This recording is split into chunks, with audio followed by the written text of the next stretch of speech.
Hello students, welcome to simplified accounts. आज हम अपने अकाउंटिंग कॉन्सेप्ट वाले टॉपिक को आगे बढ़ाते हुए आगे के 3 कॉन्सेप्ट्स करने वाले हैं, जो कि हैं money measurement concept, cost concept जिसको कि हम हिस्टोरिकल कॉस्ट कॉन्सेप्ट भी कहते हैं, और तीसरा हम करेंगे ड्यूअल एस्पेक्ट कॉन्सेप्ट। इससे पहले के जो कॉन्सेप्ट हैं वो हमने पिछली वाली वीडियोस में करे हुए हैं, पहले के 5 कॉन्सेप्ट्स। तो अगर आपने वो नहीं देखे हैं तो आपको जाके देख लीजिए पहले इससे पिछली वाली वीडियोस में। तो चलिए अब स्टार्ट करते हैं इसको। मनी मेजरमेंट कॉन्सेप्ट क्या होता है? तो देखिए, मनी मेजरमेंट कॉन्सेप्ट, इसमें क्या कहा जा रहा है कि ओनली दोज ट्रांजेक्शंस और events are recorded in accounting which are capable of being expressed in terms of money. तो इसका मतलब ये है कि खाली उन्हीं ट्रांजैक्शंस को या इवेंट्स को हम नोट करते हैं अकाउंटिंग में जिनको कि हम मनी में एक्सप्रेस कर सकते हैं। ट्रांजैक्शंस का मतलब क्या है? ट्रांजैक्शंस का मतलब है कोई भी आदान प्रदान जो हमने किया, हमने चीजों को लिया या दिया किसी को, थिंग्स का हमने जब एक्सचेंज किया तो उसको बोलेंगे ट्रांजैक्शन। और इवेंट्स का मतलब है कि कोई भी घटना अगर हुई है तो कोई भी ट्रांजैक्शन और इवेंट को तभी रिकॉर्ड करते हैं हम अकाउंट्स में जबकि हम उसको मनी में मेजर कर सकें। अगर किसी भी ट्रांजैक्शन को हम मनी में मेजर नहीं कर सकते हैं तो हम उसको रिकॉर्ड नहीं करेंगे। मनी मेजरमेंट कॉन्सेप्ट ये कहता है। जैसे कि एग्जांपल देखते हैं, strike of workers and quarrel between managers are दो important but not recorded in accounts. जैसे कि अगर वर्कर्स की स्ट्राइक हो जाती है, आपस में वो स्ट्राइक करते हैं, काम नहीं करते हैं, फैसला करते हैं, या क्वारल हो गया, झगड़ा हो गया मैनेजर्स के बीच में, तो हालांकि वो इम्पोर्टेंट है, दो इट इज इम्पोर्टेंट, लेकिन हम उसको रिकॉर्ड नहीं करते हैं। इसका इफेक्ट बहुत गहरा पड़ता है स्ट्राइक का या लड़ाई झगड़े का किसी के भी बीच में। उससे हमारी प्रोडक्शन हैम्पर होती है, प्रोडक्शन कम हो जाती है, हमारा प्रॉफिट कम हो जाएगा। लेकिन क्योंकि इस चीज को हम मनी में मेजर नहीं कर सकते कि पैसे का नुकसान कितना होगा एग्जैक्टली, इसलिए इसको हम रिकॉर्ड नहीं करते हैं। These are not recorded. आगे देखते हैं इसका एक और इम्प्लीकेशन, वो ये है कि to make account simple and understandable, value of things like fan, chair and raw material are measured in money and then recorded in the books. इसका मतलब ये है कि हम अपने अकाउंट्स को सिंपल और अच्छा बनाने के लिए, इजीली अंडरस्टैंड हो जाए, हम जो चीजें हैं जैसे कि फैन, चेयर या रॉ मटेरियल है हमारा, उसको पहले हम मनी में मेजर करते हैं। मनी मेजरमेंट से पहले मनी में मेजर किया और उसके बाद इसको रिकॉर्ड किया। यानी कि इसको ऐसे समझे कि अगर हमारे पास फैन है या चेयर है तो हम अकाउंट्स में उसको ऐसे नहीं लिखेंगे कि फैंस 1, चेयर 2, या रॉ मटेरियल में अगर रॉ मटेरियल हमारी कुछ दाल है तो ऐसे नहीं लिखेंगे हम कि पल्सेस 2 kg, इस तरीके से नहीं लिखेंगे। उस 2 kg पल्सेस को, रॉ मटेरियल को हम पहले मनी में कन्वर्ट करेंगे, जितनी भी उसकी वर्थ है, जैसे कि 50 रुपए, 100 रुपए, 200 रुपए, उस चीज को हम अकाउंट्स में लिखेंगे। जैसे कि रॉ मटेरियल में पल्सेस इक्वल टू में 200 rupees, chair 500 rupees, fans 1000 rupees, जितनी भी उनकी मनी की वर्थ है उसमें हम चीजों को रिकॉर्ड करते हैं। तो ये 2 इम्प्लीकेशन है हमारी मनी मेजरमेंट कॉन्सेप्ट के। एक बार दोबारा देखते हैं। पहला वाला कॉन्सेप्ट का जो इम्प्लीकेशन है वो ये कह रहा है कि खाली उन ट्रांजेक्शन्स को रिकॉर्ड करेंगे बुक्स में जिनको कि हम मनी में मेजर कर सकते हैं। और दूसरा वाला इम्प्लीकेशन ये कह रहा है कि हर वो ट्रांजेक्शन जिसको मनी में मेजर कर सकते हैं या हर वो चीज जिसको मनी में मेजर कर सकते हैं उसको हम रिकॉर्ड करते हैं। तो ये है हमारा मनी मेजरमेंट कॉन्सेप्ट। अगला हमारा कॉन्सेप्ट आता है कॉस्ट कॉन्सेप्ट, जिसको कि हम हिस्टोरिकल कॉस्ट कॉन्सेप्ट भी बोलते हैं। तो कॉस्ट का मतलब आपको पता ही है कि कितनी किस चीज की वैल्यू है। तो इसको देखते हैं। According to this concept an asset is always recorded at the price at which it is purchased.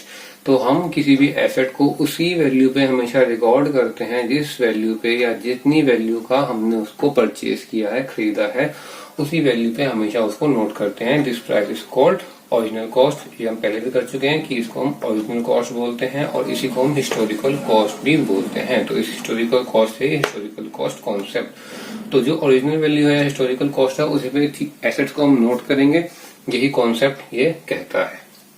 आगे इसका इम्प्लीकेशन है, change in the market value of asset is not recorded in accounts. अगर किसी एसेट की value market में change हो रही है, बढ़ रही है या घट रही है तो हम उसको रिकॉर्ड नहीं करेंगे। Third, however, the value of assets keep changing every year due to depreciation charged systematically. अब देखिए कि इसका मतलब ये नहीं है कि हम बिल्कुल भी चेंज नहीं करेंगे हमारी एसेट्स के प्राइस में। हमने यहाँ बोला था कि उसको रिकॉर्ड करेंगे हम उसके ओरिजिनल कॉस्ट के ऊपर, लेकिन इसका मतलब ये नहीं कि अगर हमने कोई एसेट 2 लाख की खरीदी तो वो हर साल 2 लाख पे ही चलती रहेगी, उसकी वैल्यू डिक्रीज भी होगी।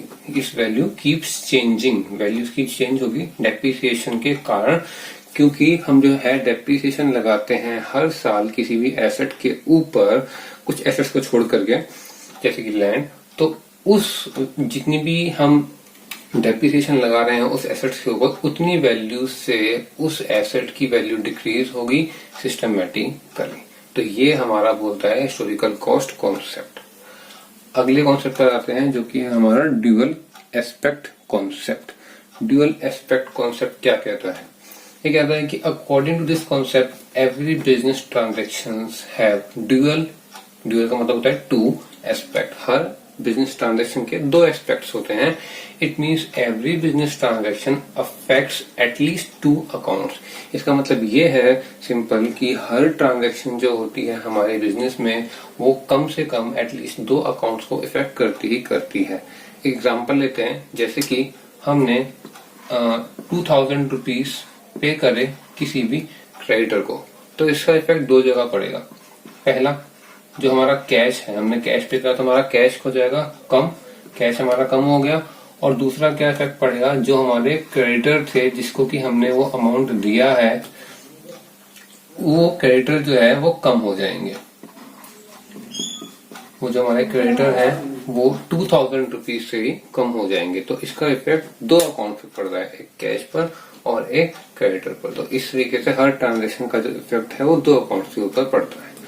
तो आगे क्या कहा जा रहा है इसके अंदर, if one account is debited and the other account must be credited. अगर एक या एक से ज्यादा अकाउंट को हम डेबिट करते हैं तो एक या एक से ज्यादा अकाउंट को हम क्रेडिट भी करेंगे।